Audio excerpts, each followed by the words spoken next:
দর্শক, বাংলাদেশের হয়ে ওয়ানডে ফরম্যাটে নিজের সামর্থ্য দেখিয়েছিলেন তানজিদ হাসান তামিম।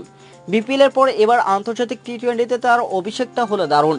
মেঘ বৃষ্টির লুকোচুরির মধ্যে জিম্বাবুয়ের বিপক্ষে দায়িত্বশীল 150 ইনিংস খেলেছেন তিনি। তৌহিদ হৃদয় শেষ দিকে তামিমকে বেশ ভালো সঙ্গ দিয়েছিলেন। এতে জিম্বাবুয়ের বিপক্ষে 8 উইকেটের বড় জয় দিয়ে সিরিজ শুরু করলো বাংলাদেশ ক্রিকেট দল। দর্শক, চট্টগ্রামের সাগরিকে আজ শুক্রবার বৃষ্টির বাগড়া দেওয়ার আভাস আগেই মিলেছিল, যা বারবার বিঘ্ন ঘটিয়েছে 5 ম্যাচ সিরিজের প্রথম টি-20তে। দর্শক, এর আগে টস হেরে আগে ব্যাটিংয়ে নেমে বিপর্যয়ে পড়েছিল সফরকারী রোডেশিয়ানরা, কিন্তু 8 নম্বর উইকেটে 75 রানের অবিশ্বাস্য জুটিতে ভর করে জিম্বাবুয়ে শুধু লজ্জায় এড়ালো না, সেই সঙ্গে 124 রানের সম্মানজনক পুঁজিও দাঁড় করায় তারা। দর্শক, যা বাংলাদেশ পেয়েছে 15 ওভারে। টাইগারদের হয়ে এদিন একাধিকবার জীবন পাওয়া তানজিদ হাসান তামিম সর্বোচ্চ করলেন 66 রান। এছাড়া তৌহিদ হৃদয় করেছেন 33 রান।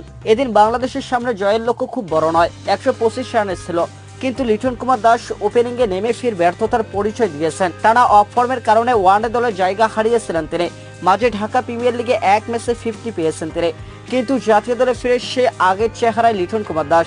দর্শক, জিম্বাবুয়ের মতো প্রতিপক্ষ পেয়েও রানে ফিরতে পারলেন না তিনি। চট্টগ্রামের সিরিজের প্রথম টি-20তে 125 রানের লক্ষ্য তারা করতে নেমে শুরুতে ধাক্কা খেয়েছিল বাংলাদেশ ক্রিকেট দল। 3 বলে 1 রান করে জিম্বাবুয়ে পেসার মোজার বানির বলে বোল্ড হয়ে ফিরেছেন লিটন কুমার দাস। এর আগে 41 রানে জিম্বাবুয়ে ছিল না 7 উইকেট।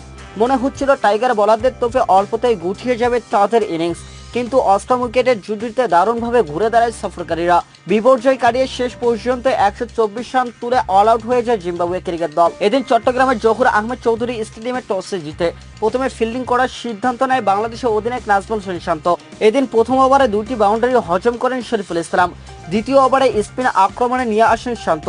শেখ মাহাদি অধিনায়কের আস্থার প্রতিদান দিতে দেরি করেননি। নিজের দ্বিতীয় ওভারে দুর্দান্ত এক টার্নিং ডেলিভারিতে আরভিনকে 0 রানে বোল্ড করেন এই অফ স্পিনার। আরভিন ডিফেন্ড করে উইকেট বাঁচাতে পারেননি। পঞ্চম ওভারে দ্বিতীয় উইকেট দেখা পায় বাংলাদেশ। প্রায় 19 মাস পর দলে ফেরা মোহাম্মদ সাইফুদ্দিন নিজের প্রথম ওভারে উইকেটের দেখা পান। লেগ সাইডের বল ফিলিক করতে গিয়ে শর্ট ফাইন লেগে তাসকিন আহমেদের ক্যাচ ও অভিজ্ঞ জয়লাট গাম্ভীর 14 বলে 17 রান করেন তিনি এদিন।